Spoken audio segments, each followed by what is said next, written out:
Conéctate con tu salud mental, porque esto sí es bienestar, una alianza entre la UTP y el Instituto del Sistema Nervioso de Risaralda.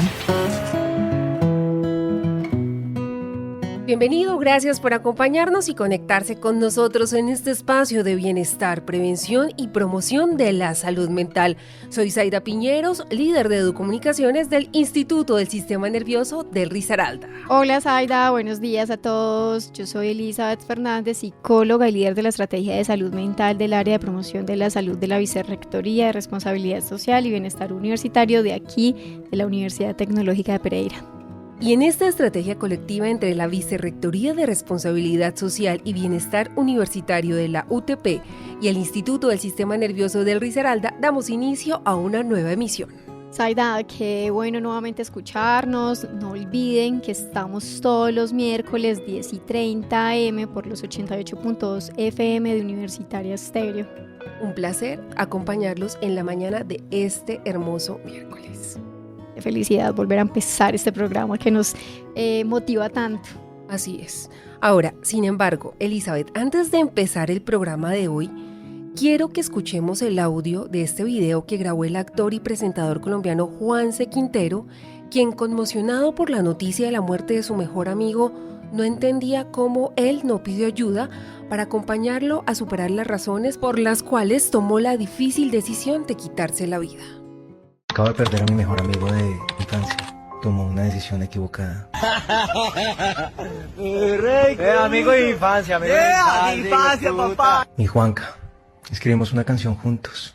Todo fue un sueño. Me pregunto por qué no pediste ayuda. ¿Por qué no le dijiste nada a tu esposa? ¿Por qué no me escribiste amigo? ¿Por qué tenías que cargar ese dolor absolutamente solo? Pero creo que también esto deja un mensaje y sobre todo puedes ayudar a mucha gente. Para ti, que sé que estás escuchando, que seguramente estás luchando en silencio, y si sientes que la oscuridad te envuelve, recuerda esto que te voy a decir: el suicidio no soluciona nada. Lo que hace es multiplicar el dolor y repartirlo entre los que nos quedamos aquí, sintiendo tu vacío. No tienes por qué cargar esto solo.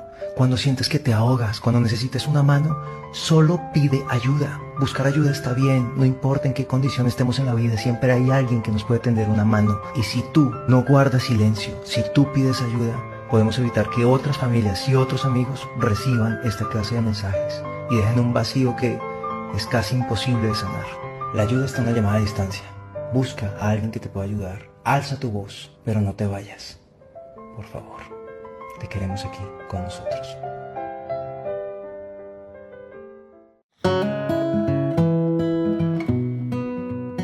Un caso que nos mueve el corazón y efectivamente debemos alzar la voz, y que, como muchos, no entendemos por qué los afectados no hablan al respecto. Tal vez es el miedo al que dirán o razones que solo ellos conocen. Sin embargo, las cifras de suicidios en Colombia durante el periodo del mes de enero a julio de 2024 no son nada alentadoras, ya que corresponde a 1.700 casos. En comparación, para el mismo periodo del año 2023, cuyo número total de casos fue de 1.836. Es decir, se presentó una disminución del 8,66% frente al mismo periodo del año anterior. Esto de acuerdo con Medicina Legal. Zaida, esta situación que comenta este actor nos deja una reflexión muy importante, ¿sí? Es la importancia de buscar ayuda, la importancia también de las estrategias de afrontamiento. Mira que él hacía mucho énfasis en ¿por qué no me llamaste? ¿Por qué no buscaste a tu esposa? Pues mira que parte de la prevención que estamos haciendo es esas estrategias de afrontamiento, ¿cierto? Que nuestra estrategia de afrontamiento no se convierta solo en una, quitarse la vida, ¿cierto? Entonces, por eso hoy queremos con nuestros oyentes comentarles que este es el tema de nuestro programa el día de hoy, y es el comportamiento suicida. Así es, Elizabeth, te me adelantaste un poquito, pero pues luego de estas reflexiones, antes les agradecemos a los oyentes por reportar su sintonía y hacernos llegar sus preguntas a través de @Instituto Nervioso del Risaralda sobre depresión, ansiedad, y en respuesta a varias de sus solicitudes, como lo decía Elizabeth, vamos a hablar hoy de qué hacer ante un comportamiento e ideación suicida. Para ello tenemos como invitada a la doctora Ángela Henao, psicóloga del Instituto del Sistema Nervioso del Risaralda y magíster en terapias de tercera generación. Doctora Ángela, bienvenida, una colega más, gracias por tu tiempo y contribuir con los conocimientos en este espacio donde cultivamos el cuidado de la salud mental. Hola, muy buenos días, Elizabeth y Zaida, muchísimas gracias por la invitación aquí al programa Conéctate con tu salud mental, porque esto sí es bienestar. Bienvenida. Bienvenida, doctora Ángela, y empecemos por entender qué es el suicidio y las razones del por qué las personas toman esta difícil decisión, a propósito de que en agosto de este año se cumplió una década de la muerte del famoso actor Robin Williams, a quien le diagnosticaron inicialmente Parkinson, razón por la que su salud mental se deterioró con el tiempo y por ello decidió quitarse la vida. Sin embargo, al parecer el diagnóstico fue errado, ya que en realidad padecía de demencia por cuerpos de Lewy, de acuerdo con una autopsia que le realizaron a su cuerpo y lo dicho por su hijo en un podcast. Bueno, Zaida, la pregunta es un poquito compleja porque pueden haber en realidad muchas respuestas a ella. Sin embargo, es importante resaltar que el suicidio es una decisión propia, que no debe ser juzgada, ¿sí? Se ha convertido en un fenómeno mundial y un problema de salud pública. Cuando menciono la palabra fenómeno, me refiero a que es algo que no tiene un solo significado o una sola explicación, y por esta misma razón es que se considera algo multifactorial. Doctora, sin embargo, si es una decisión propia, podemos decir que está bien quedarse en silencio, no decir nada y tener ideaciones suicidas, tal como es el caso que acabamos de escuchar del mejor amigo del actor Juanse Quintero. Bueno, yo creo que más que bien o mal, pues es importante entender que cuando una persona se encuentra ante una situación que lo abruma demasiado, que considera que no tiene solución o que no tiene las estrategias para poder afrontarla, en realidad puede llegar a ser muy natural que aparezcan este tipo de ideas como una posibilidad, o lo consideran como una posibilidad de liberarse de ese sufrimiento tan intenso que puedan estar sintiendo. Doctora, volvamos un poco atrás de acuerdo a lo que planteó en la respuesta anterior y a qué se refiere con el término multifactorial en el marco de un problema de salud pública. Claro que sí, Zaida. Cuando mencionaba la palabra multifactorial me refería a que si bien pueden existir situaciones específicas, como por ejemplo cuando escuchamos que las personas dicen, ay, tal persona se quitó la vida porque terminó con su pareja, por ejemplo. Si bien esta situación pues puede generar emociones intensas y desagradables que proporcionen una crisis y esto pueda llegar a aumentar la probabilidad de que tomen esta decisión, es importante entender que muy probablemente existan otros tipos de factores, por ejemplo factores sociales, psicológicos, biológicos o culturales que se puedan combinar con ese factor detonante y posibiliten dicha decisión de acabar con su vida.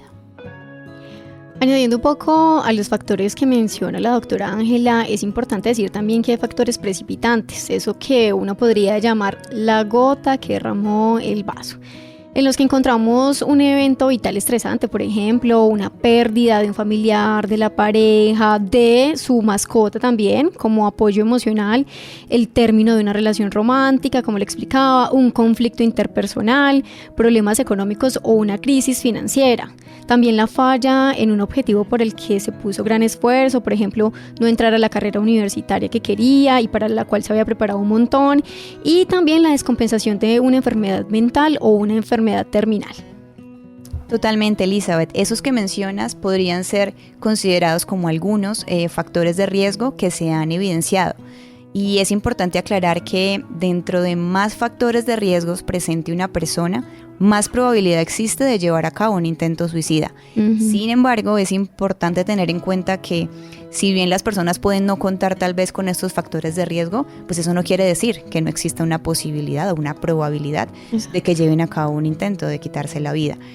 Y pues definitivamente existen otros factores, mencionaste algunos importantes, pero por ejemplo, un factor de riesgo puede ser personas que encuentran o tienen una enfermedad física o mental, como lo mencionaba ahora Zaida, la situación del actor Robin Williams, ¿no? Asimismo, hay otros factores importantes. Por ejemplo, si la persona ha tenido intentos previos de suicidio, hay un alto riesgo de que pueda existir intentos posteriores. A nivel social podemos encontrar el desempleo, dificultades económicas, barreras de acceso a los servicios médicos, entre otros. Sí. Teniendo en cuenta estos factores de riesgo, encontramos estadísticas en Colombia en el año 2023 donde informaron que Vaupés tuvo la mayor tasa de suicidio, 32.07 por 100.000 habitantes, seguido del departamento de Caldas con 6,44%, esto comparado con los años 2022, en el cual se ha ido incrementando a 368 fallecimientos, lo que representa entonces un aumento del 13.39% según el DANE. Nosotros como universidad también tenemos nuestras propias estadísticas. El Observatorio Social de la Universidad Tecnológica de Pereira, en su estudio de problemáticas sociales, registró que 2.361 estudiantes manifestaron estar en riesgo frente al comportamiento suicida o frente a la ideación suicida como tal. Son tasas demasiado altas. Efectivamente, Elizabeth, y de verdad les agradezco mucho a ustedes que son las expertas en este tema. Ustedes son psicólogas, son las que saben cómo se maneja todo este tema del suicidio, que hoy lo traemos a colación a Conéctate con tu Salud Mental, para que por favor pidan ayuda, alcen su voz, para que lo consulten si lo ven necesario.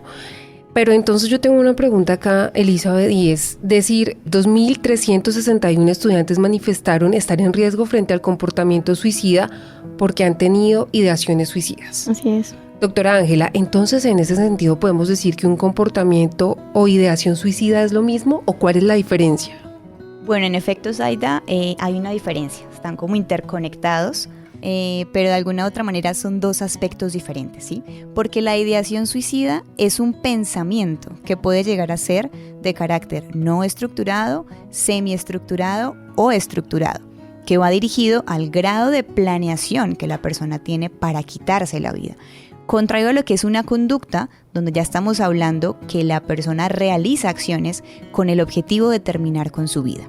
Y en caso de que la persona logre materializar los planes y se quite la vida, se denominaría suicidio culminado. Y con esta diferencia clara entonces, ¿en qué momento la persona debe asistir a consulta con los profesionales especializados para hablar de esa ideación suicida con el propósito de evitar que se quite la vida? ¿Cuáles son esos tratamientos que existen para disminuir o eventualmente eliminar estos pensamientos?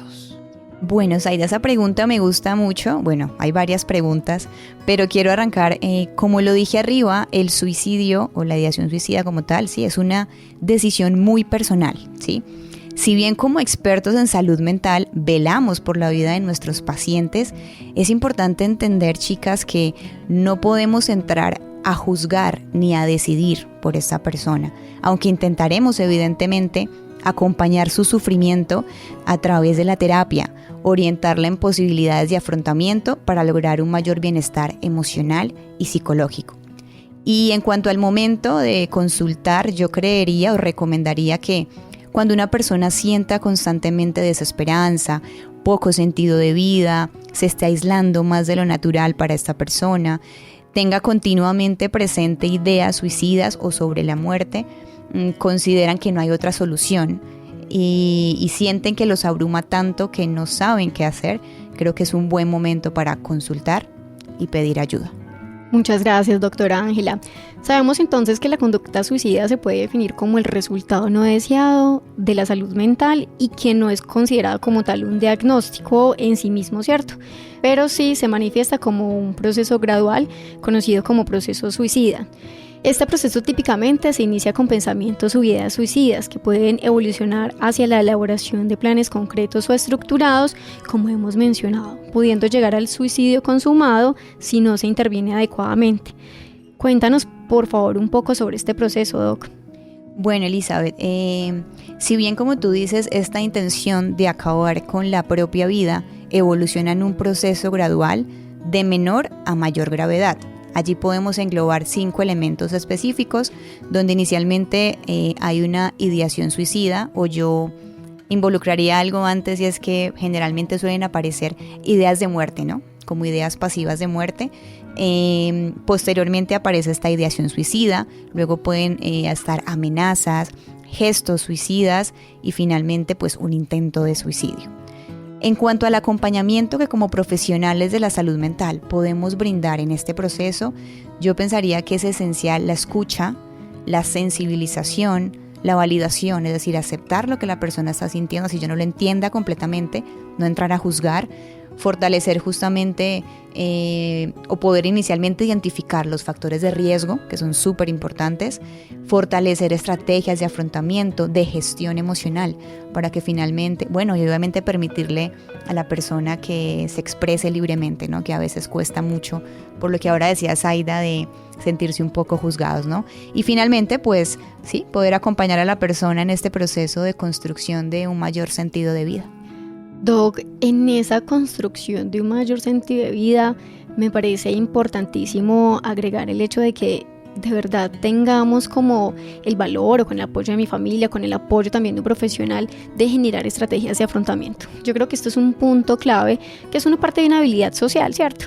Y es, yo tengo que hacer otras cosas cuando me sienta desesperado, cuando sienta ansiedad, cuando esté en un episodio depresivo, no sé, irme a correr, llamar a un amigo, sacar el perrito a la calle, dar una vuelta para también despejarme. Es decir, crear estrategias, como lo decía ahorita, para que la única estrategia que yo tenga no sea quitarme la vida, y eso me parece fundamental. También digamos que enfatizar, y esto también para los estudiantes que nos escuchan, para las personas que escuchan este programa, y es la importancia de aprovechar los recursos que tiene la universidad para fortalecer nuestras habilidades sociales, ¿cierto? Que no solamente es las relaciones interpersonales, sino la habilidad de comunicación, la tolerancia a la frustración, la resolución de conflictos, etcétera, etcétera, que digamos que nos va a ayudar muchísimo para nuestra salud mental y así digamos que poder abordar de forma adecuada y funcional estas situaciones. Súper importante las estrategias de afrontamiento. Entonces ya vamos para allá, un segundito antes de continuar con Elizabeth, que hoy está bastante participativa porque sabemos que ha trabajado mucho el tema este año, y con nuestra experta en este tema del Instituto del Sistema Nervioso del Risaralda. Quiero dejarle presente a los oyentes que en Colombia el suicidio infantil es una problemática de salud pública que, aunque poco ha sido visibilizada, exige una atención inmediata. En los últimos años, los casos de suicidios de niños, niñas y adolescentes han aumentado, poniendo de manifiesto la necesidad de fortalecer las estrategias de prevención y atención en salud mental. Tanto así que, de acuerdo con Medicina Legal en Colombia, entre enero y junio de 2024 se han reportado desafortunadamente 145 muertes por suicidio en niños y niñas entre los 6 y 17 años, una situación alarmante. Por esa razón, el doctor Daniel Jaramillo, psiquiatra infantil del Instituto del Sistema Nervioso del Risaralda, nos cuenta cómo identificar las señales para prevenir el suicidio en niños, niñas y adolescentes. Escuchemos. Lo primero es poder entender que las conductas que atentan contra la vida son una respuesta al sufrimiento psíquico, y que nuestros niños, niñas y adolescentes también tienen sufrimiento psíquico, y que dentro de las estrategias o formas de poder resolver las situaciones de acuerdo a su madurez mental aparecen estas como una probabilidad. Entonces, entender que incluso ante situaciones que para los adultos pareciesen sin importancia o sencillas, los niños no tienen herramientas para poder adaptarse de manera fácil a ello, y es donde las conductas que atentan contra la vida, llámese ideas de suicidio, autolesiones o ya intentos de suicidio, son los que cobran como relevancia en este proceso. Un segundo dato importante es que todos los niños que están con algún tipo de violencia, sea violencia física, golpes, maltrato, violencia psicológica, invalidación, devaluación, niños que no tienen acceso a educación, a seguridad alimentaria, o sea, estados de negligencia o violencias sexuales, aumentan el riesgo de conductas que atentan contra la vida y de consumar suicidio. Así que identificar estos factores es prioritario para disminuir el riesgo suicida. Entender que las conductas suicidas son un fenómeno que guarda como una trayectoria que irá desde ese cerebro vulnerable, esa biología que hace más susceptibles a los niños, Sin embargo, tendrán que haber factores detonantes, situaciones que hacen que rebase la capacidad de respuesta de nuestros chiquitines y factores de oportunidad, o sea, situaciones que llevan y facilitan a que yo tenga acceso a elementos, herramientas o situaciones que finalmente terminen con el intento, la consumación del acto suicida. Y no por último, tal vez lo más importante es que todos los niños, niñas y adolescentes que tienen un vínculo seguro, un apego seguro, identificado, alguien que los proteja, que los acompañe, tienen alguien a quien recurrir cuando enfrentan todas estas situaciones que los rebasan, y uno como adulto puede entrar a ayudarles a tramitar estos procesos. Así que un vínculo seguro siempre permitirá reducir el riesgo suicida. Luego entonces es deber de todos los adultos poder estar prestos a escuchar, a acompañar a nuestros menores y así reducir estas conductas cada vez más problemáticas en nuestra sociedad.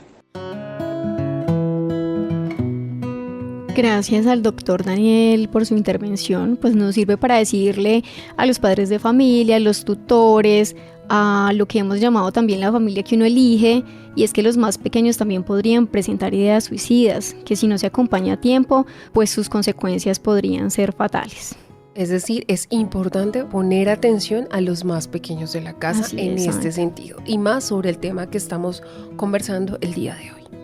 Ahora, doctora Ángela, ¿el suicidio podría ser impulsivo o definitivamente es planeado? Bueno, Zaida, en realidad el suicidio se puede dar de ambas maneras, ¿sí? Ya que, por ejemplo, no sé, una persona a partir de una crisis emocional muy intensa, en medio de esa agitación y de esa, entre comillas, necesidad de finalizar como con ese sufrimiento o ese malestar que están sintiendo, pues los puede llevar a atentar contra su integridad y tomar esa decisión impulsiva de acabar con su vida. Sin embargo, por otro lado, pues también tenemos personas que probablemente han tenido durante gran parte de su vida muy presente la sensación de poco sentido de vida, de vacío, así como los pensamientos relacionados con la muerte y las posibles maneras de llevarlo a cabo. Es ahí donde podemos hablar que existe una construcción también detallada de estas ideaciones suicidas, que como lo dije hace un rato, pues pueden ser planes más estructurados, semiestructurados o no estructurados. Ahora, doctora Ángela y Elizabeth, ¿cuáles son los signos de advertencia de que existen ideas suicidas o se podría materializar un comportamiento suicida? Bueno, Zaida, allí es importante entender que existen dos grupos de posibles señales, las verbales y las no verbales. Dentro de las verbales, ¿qué podemos encontrar? Mensajes más desesperanzadores o negativos sobre sí mismo o sobre la vida, como por ejemplo, estarían mejor sin mí, la vida no tiene sentido, soy una carga, pueden ser algunos ejemplos. Aunque también podemos encontrar comentarios relacionados con el acto suicida o con la muerte como tal, tales como, no sé, no merece la pena seguir viviendo, quisiera descansar, nadie me quiere y es preferible morir. Y, como te decía, pues en cuanto a los otros tipos de señales que serían las no verbales, que a veces son un poquito difíciles de identificar pero igualmente relevantes, podemos encontrar cambios significativos y repentinos en su comportamiento habitual.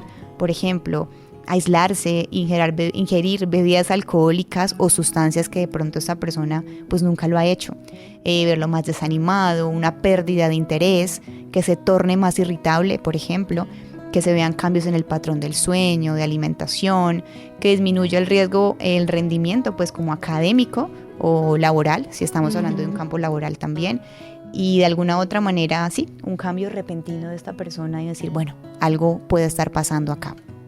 Ahora, pasa en muchas ocasiones y es que uno hablando con los amigos o con los conocidos dicen, venga, yo me asomo a una ventana de un 8º piso o 10º piso y me dan ganas de tirarme por la ventana. Esto puede ser una señal de advertencia de que la persona puede cometer un comportamiento o una conducta suicida. Podría ser, es una pregunta un poquito compleja porque desde la psicología pues pueden haber muchos sentidos como de la aparición de algunos pensamientos, ¿verdad? Como pueden ser pensamientos que lleguen intrusivamente y antes generen como malestar, como que no entendemos por qué, como puede que esos pensamientos nazcan un poco como sí, como de ese sentirme abrumado, como decir, ay, estoy agotado, no sé cómo afrontar esto y de un momento a otro como que llega a mi cabeza esa idea y uno dice, ven, pues esto podría ser una posibilidad de ya no sentir este malestar. Entonces, no se puede generalizar del el origen de esos pensamientos. Tocaría entrar en terapia, por ejemplo, a evaluarlo de manera más detallada, pero sí, pues a tu pregunta podría llegar a ser una señal importante como a tener en cuenta. Zaida, sí, es importante no minimizar los tipos de pensamientos que llegan, ¿cierto? Quizás por algo está ahí, que tal como le decía la doctora Ángela, pues abordémoslo, ¿cierto? Vamos a una orientación y contemos a ver si de pronto eso tiene un origen y pues podríamos identificarlos. Así como lo decía la doctora también, hay señales directas, ¿cierto? Como expresiones verbales o escritas de suicidio o de alta desesperanza. Esto puede ser a través de una carta, de un diario, ¿sí? De un trabajo, de una clase tal vez de lenguaje, en Humanidades y Bellas Artes que ponen tantos sus trabajos que son tan simbólicos. Allí también podemos verlos, actos de despedida, ¿cierto? Como regalar cosas de valor sentimental, también búsqueda de métodos suicidas a través del internet o conductas autolesivas, entendidas como aquellas que los adolescentes o jóvenes puedan hacerse daño. Bueno, hablando de todas estas señales, la familia a veces es la más afectada, los conocidos, porque ellos son los que sufren, no saben qué hacer con estas ideas, con estas señales. En cualquier momento sienten que su hijo, su hija, su conocido, su amigo, su ser amado va a perder la vida porque realmente no hablan o no aprecian la vida. ¿Qué puede hacer la familia para enfrentar estas ideaciones o ya los comportamientos o las conductas suicidas?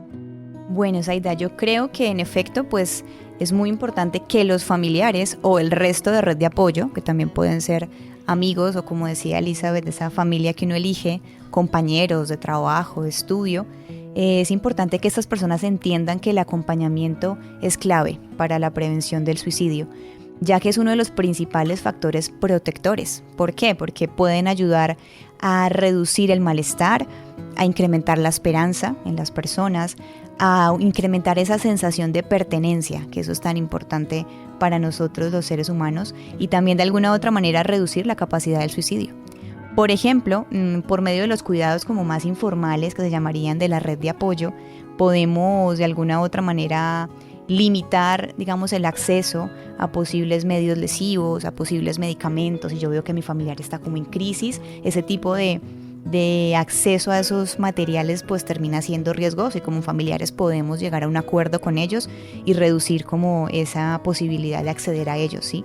Otra manera de acompañar es no dejarlo tanto solo o sola, involucrar al resto de familia y amigos si lo permiten, ¿cierto? Si lo vemos pertinente.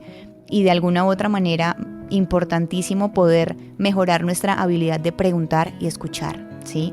Hablar claro y directo del suicidio, expresar la preocupación, no cuestionar si el suicidio es correcto o no es correcto, intentar no juzgar, nunca por favor desafiemos a una persona a hacerlo, sí, eso es importantísimo, explicarle que pueden haber alternativas que tal vez ahorita no las vemos, pero de alguna u otra manera invitarlo a que se den la oportunidad como de explorarlo y pues permítanle que se exprese libremente, que es súper importante. Y menos desafiar a un adolescente, ¿no?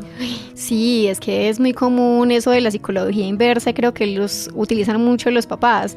Lo vaya a hacer, vaya pues, Dios mío, uno se queda como, por favor, guardemos un momento de silencio, escuchemos, como decía la doc Ángela, sin juzgar, o sea, quizás nos está manifestando algo importante que, no sé, ahí los jóvenes ahorita, bueno, los adultos también sentimos es el vacío. Sí, ese no sé qué, algo tenemos pero que no podemos identificar, y pues que más que la red de apoyo sea como ese quedó pilar, claro, de escucha activa para nuestros adolescentes o nuestros adultos. Hablando un poquito del desafío, de lo que comentábamos hace un instante, doctora Ángela, podríamos decir que cuando las personas amenazan con quitarse la vida, porque esto es muy común, ¿es porque quieren llamar la atención o realmente hay que ponerles atención?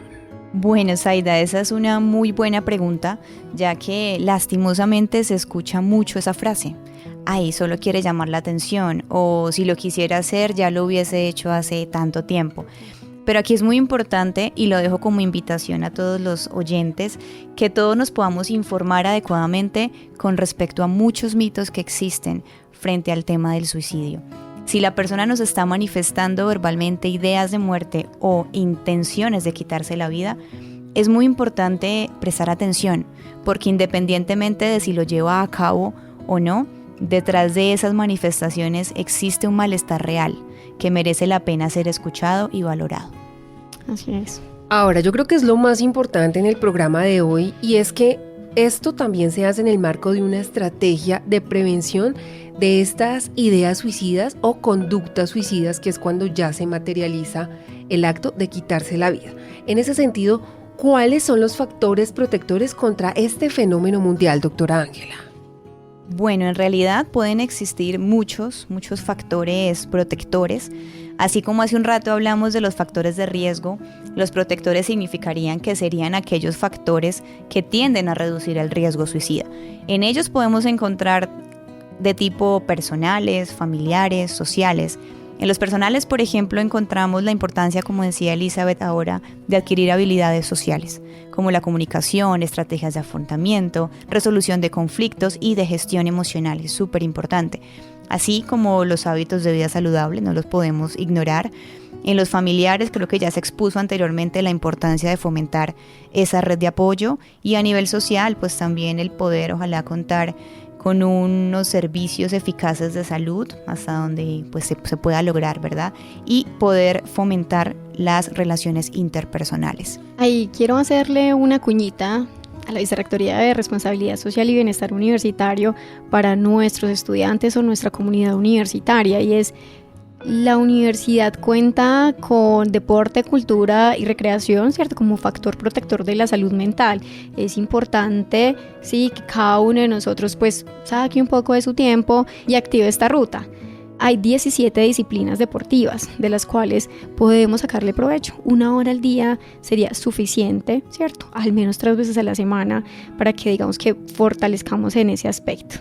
Sí, yo creo que aparte de lo que genera la actividad física, pues a nivel también de neurotransmisores para el tema del estado emocional, yo creo que también es que las personas aprendamos a conectar con lo que es realmente significativo, porque muchas veces no es solo pensarnos como activarnos porque sí, sino que también dentro de una exploración, por ejemplo en la terapia, de saber de qué me he alejado o cuáles son mis valores, qué es lo que realmente es relevante en mi vida, y poder de a poco activarnos y llevar a cabo esas acciones que de alguna u otra manera pues nos van a generar un poco más de satisfacción, de bienestar y, como lo decíamos ahora, pues de sentido de vida, porque si bien hablo como psicóloga, obviamente yo voy a velar por la vida de mi paciente, siempre voy a querer que viva, pero pues que viva una vida con sentido, ¿sí? Que de alguna u otra manera conecte con ella y pueda disfrutarla, o también aprender a vivir los momentos no tan difíciles en ella. Como salir, Doc, de ese modo avión. Tengamos más conciencia de nosotros mismos, ¿sí? Para así conectar con nosotros y ya después conectar con los otros. Muy importante ese comentario, Doc, gracias. Es la oportunidad de conectarnos, más bien es la oportunidad de motivarnos consigo mismos, ¿no? Sí. En estas terapias tan interesantes que hacemos todos los días. Así es. Bueno, desafortunadamente, doctora Ángela, muchísimas gracias por acompañarnos en esta tercera emisión. Ya se nos acabó el tiempo. Qué lástima. Nos escuchamos en una próxima emisión de Conéctate con tu salud mental, porque esto sí es bienestar. Gracias, Elizabeth, por acompañarnos, quien también dirige el programa desde la Vicerrectoría de Responsabilidad Social y Bienestar Universitario de la Universidad Tecnológica de Pereira, a la productora Stephanie Escobar y a la directora de la emisora, Daniela Gómez, por abrirnos este espacio. Bueno, chicas, pues muchísimas gracias. Un placer haber estado con ustedes por acá, hablando de un tema tan importante. Y bueno, preparada próximas invitaciones. Muchas gracias. Ay, Doc, muchísimas gracias a ti por acompañarnos. Igualmente a todos los oyentes que se conectaron con este espacio que conecta con el bienestar de la salud mental. Nos escuchamos el próximo miércoles a las 10:30 de la mañana, donde hablaremos sobre los efectos de las sustancias psicoactivas en la salud mental, aquí en los 88.2 FM de Universitaria Estéreo. Conéctate con tu salud mental, porque esto sí es bienestar, una alianza entre la UTP y el Instituto de Sistema Nervioso de Risaralda.